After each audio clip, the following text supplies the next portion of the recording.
What's up, guys? Just want to share a quick story and case study with you today. So this was a recent deal we did. This was a tax sale overage. You can see a picture of the property here.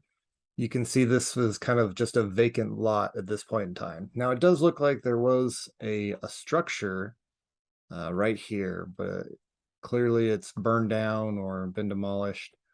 So somebody bid on this property. This is it's in the middle of the desert, as you can see, and created a $40,000 overage. I don't know if they knew this property was burned down or not, or maybe the lot is worth that much. It's very possible. I'm not sure. I don't really do buy properties at tax sales, but the lesson here is make sure you are, if you do buy properties, whether at auction or at tax sale auction, make sure you do your due diligence and drive by the property in person before you bid on anything, because you never know if you are buying a vacant lot with a burned down house. So be aware of that if you buy at auctions. Now, I said there was a 40 plus $1,000 overage, right? But you see here the check is only 20,000. Why is that? So this was kind of an interesting case. For whatever reason, our client had signed up with two separate companies, and I don't know why that happened. Because they weren't getting a better deal with either one. We had negotiated us the same amount of percentage as the other company. So sometimes this happens. Sometimes people get confused, and sometimes, I've had people sign another company's paperwork when they thought they were signing mine. Stuff like this happens every once in a while where things just get mixed up. And so what ended up happening is there were two claims on this overage, right? And when you come across that, you've got a couple choices.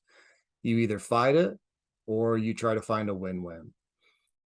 What we ended up doing is we just kind of settled and just said, hey, let's just split it down the middle, give half to the one company, give half to us. The client's going to get the same percentage no matter what.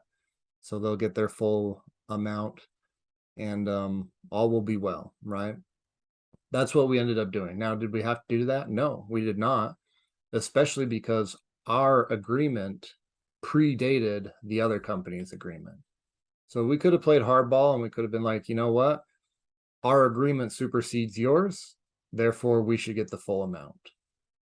We could have gone that route, and that would have been the more profitable route.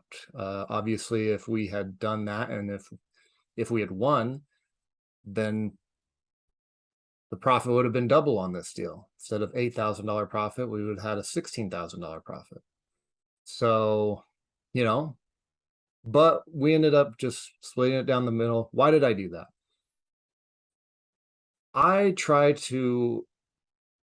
guess I'm kind of a person that tries to avoid conflict, but there is a business reason as well. And that is, if you can make friends and not enemies, it's better to make a friend than an enemy.